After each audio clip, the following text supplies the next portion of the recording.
to become a flight attendant, you don't need to have a college degree. You actually just need, all it takes is a little bit of audacity, because one thing you should know if you're looking for any job, this applies to any career. So the whole application process to become a flight attendant is multi-step. It's gonna ask you how you work with people, some of your flaws and your strengths. And for this specific airline, when I applied in 2023, I didn't even make it past the assessment. It was in Texas, Houston, Texas, and the training was 6.5 weeks long. And that's kind of how it was for me, guys. Like, it honestly it came down to me not giving up, you know? I was rejected time and time again by different airlines that I really wanted to work for, but I didn't give up. And you can do it. It's not like something it's rocket science. It's not like medical school or anything like that. It's difficult, but it's very, very attainable if you have the determination and the study skills to just lock in and get through it. How you become a flight attendant. Hey y'all, you're tuned into OKOB.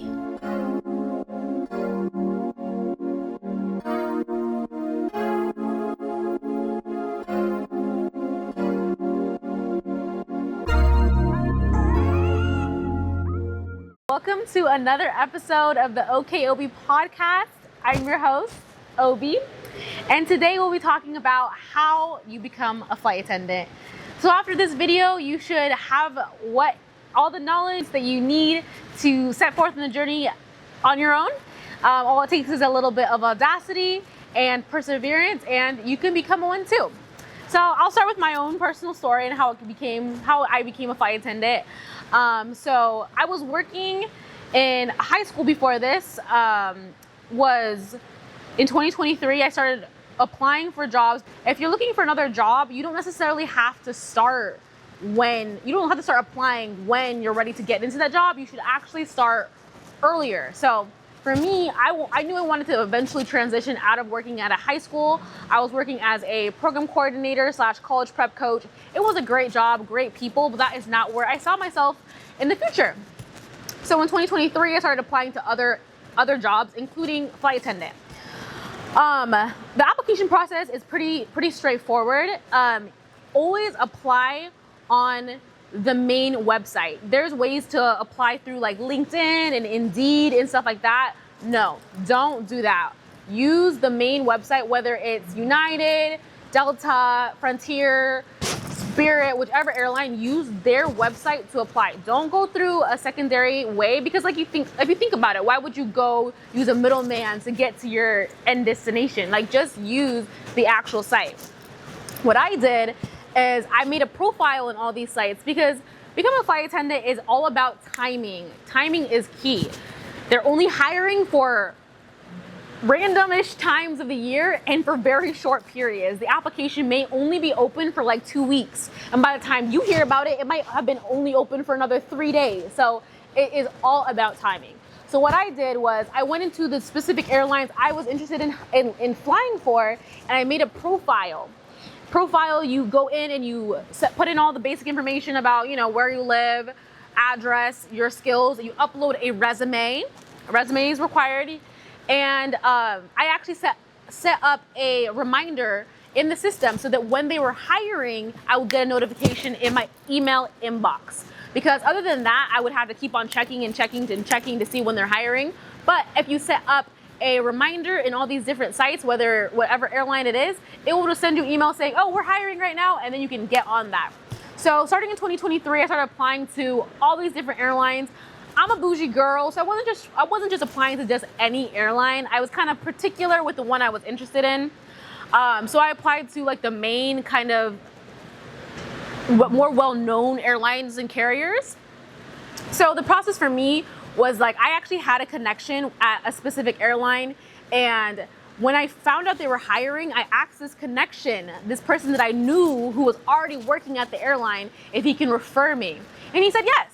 So then he sent me a special link through my email inbox that I went in and then applied. So this was in 2023.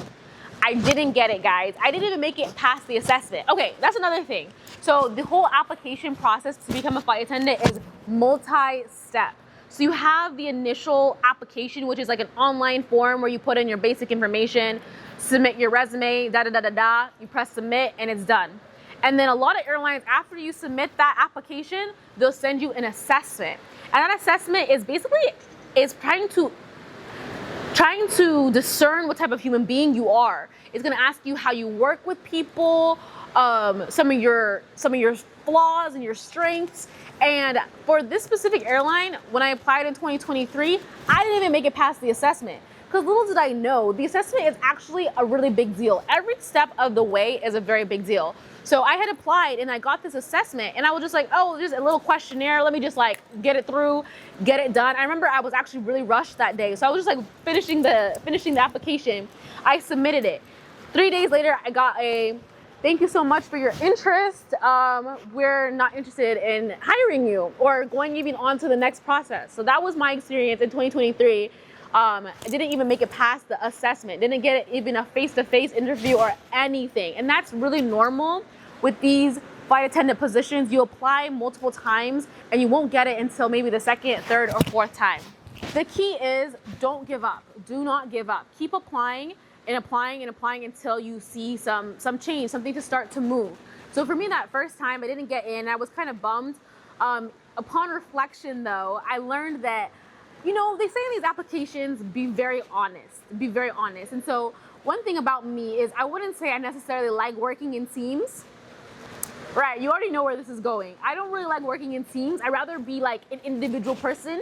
You give me a task, I get it done. That's how I prefer. So in this original first application, I had stated that I'm not a huge team player person. I like to just have the task and run with it on my own. And I am pretty sure, I am convinced that was my downfall.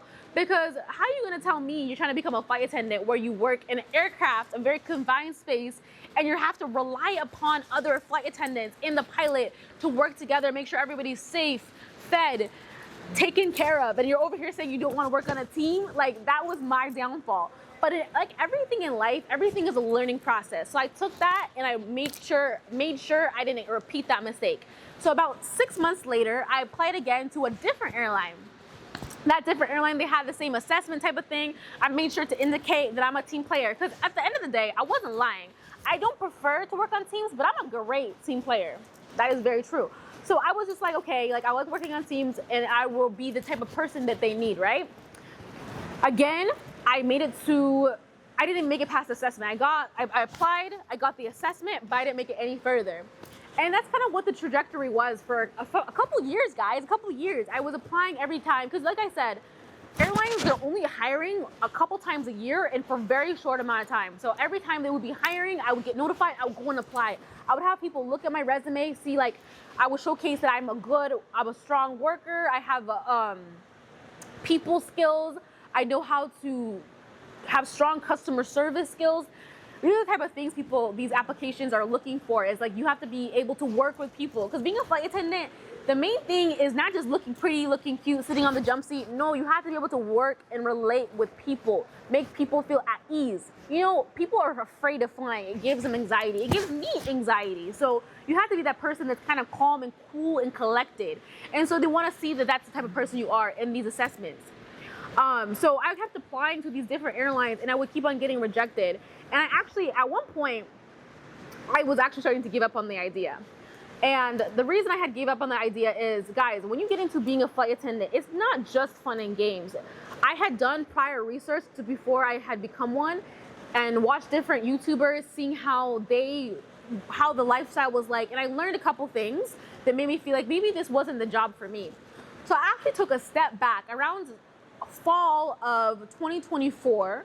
I took a step back and was like, maybe this flight attendant thing isn't for me, because I had already applied. I think I applied to one major airline 3 times, and then another major airline 1 time, and then some smaller airlines 2 or 3 times. And every time it was a no after a no after no. Wasn't even getting it past the assessment, guys. And fall of 2024, I was like, maybe this is not for me. Maybe this is God's sign of saying, like, move on to something else. And I'm also really into media and social media. So I kind of pivoted, started looking into jobs like that. And then February of 2025, I was applying to other jobs, not really like looking at flight attendant anymore. And somebody I had known from college. So the interesting thing about this whole story is to become a flight attendant, you don't need to have a college degree. You actually just need, for some airlines, you just need to have graduated high school and show that you have worked and you have that customer service experience. So, but for me, going to college actually ended up benefiting me because there was a girl that I had known from college that was working at this airline that I'm currently working at. And she knew I had been applying, had been looking for this type of job. So she sent me saying, hey, Obi, like my airline is hiring right now. Like you should apply. And so I was like, you know what do I have to lose? I asked this girl if she can go ahead and refer me, because this is an airline I had not applied to yet. I have applied to other major airlines, but this specific airline I had not applied to yet. So I had asked her, hey, can you go ahead and refer me and get me that special application? So another tip, if you know someone who's already a flight attendant, have them refer you, because that's always an option for current flight attendants. They can refer their friends, refer someone they can vouch for, and that kind of gives your application a boost and like puts it to the front of the pile, however you say. So I asked her to refer me. I got a special link in my inbox and I applied through that link. This was February 2025. I think about 2 weeks later, okay, after I applied, I got that same assessment. And so I filled out that assessment. By now, I'm a pro at that assessment. I know that they're looking for somebody who knows how to work with people, has strong customer service skills, knows how to diffuse difficult situations and difficult personality clashes, like this type of stuff they're looking for. So by then, I had the questionnaire down pat. So I had done the questionnaire. A couple weeks later, I got a video interview. So it's not with a live person, right? They send you a specific website that you log into, and the website will be asking you questions, and then you record yourself answering the questions. So that's what I did. That was the next step. So first you had the application, and then the questionnaire, and then it was like the video interview. And it wasn't like live, it was like a questionnaire, but like you record yourself and you respond to these questions. So I did that one. And then after that, I actually got a face-to-face interview. And this face-to-face interview was still virtual. It was a virtual face-to-face. So this was the fourth step. So they sent me a specific day and time, and I logged on and I talked to a physical human being, and we had dialogue, and he asked me questions. And honestly, guys, at the end of that interview, I thought I didn't get the job, because just the way that the interview went, I felt strong in my responses, right? But just something about the way the interviewee was responding, or the interviewer was responding and receiving my questions, I thought that I wasn't really impressing him or anything like that. But after that, I actually did. A couple days later, I got a, it was called a invite to do an in-person interview at the headquarters of this airline. So that was the next step. So you had the application where you submitted through their website, then you had the questionnaire, and then you had the video interview, and then you had the face-to-face virtual interview. So now I made it to the fifth step, which was the in-person. And for my airline, this is why I like my airline, they paid for my accommodation, or not my accommodation, excuse me. They paid for my flight to go. I had to go to Houston, Texas to do this face-to-face interview. And I took time off work, went to the interview. It was group style. So I was in a room with like, I don't even know, maybe like 60 people.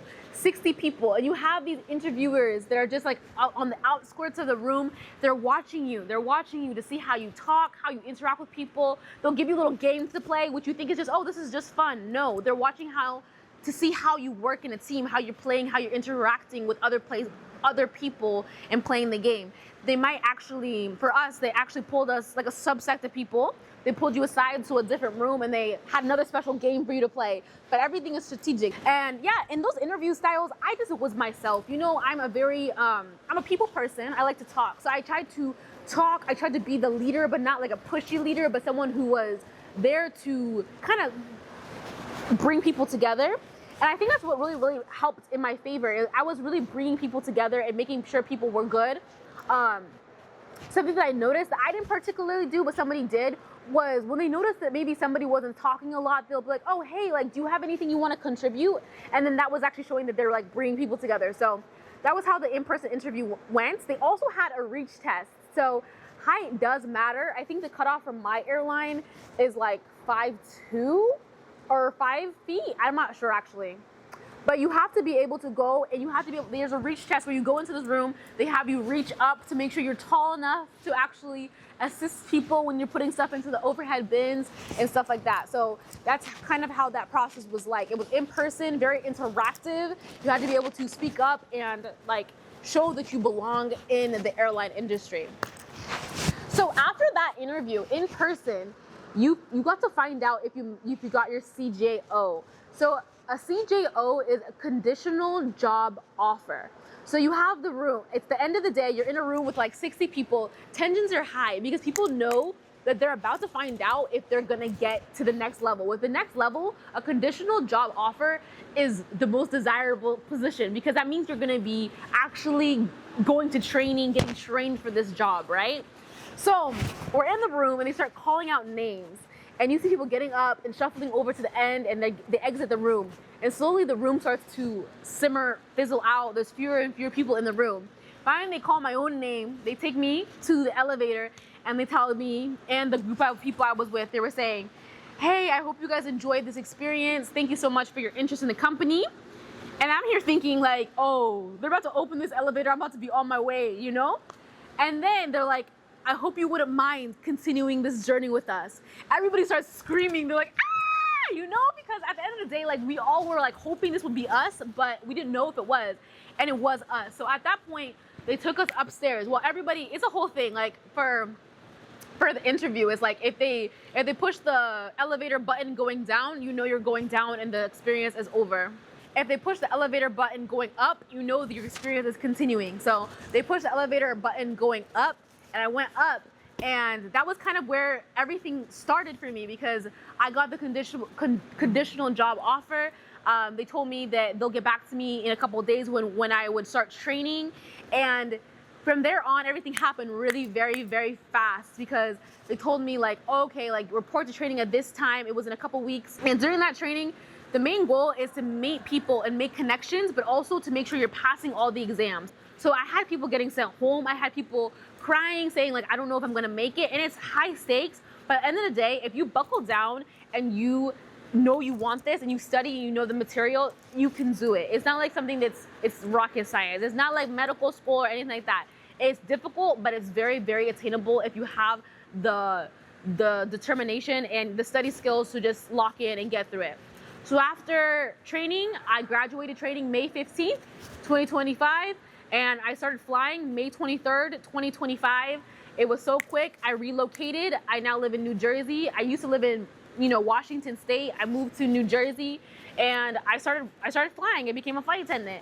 And that's kind of how it was for me, guys. Like it honestly it came down to me not giving up, I was rejected time and time again by different airlines that I really wanted to work for, but I didn't give up.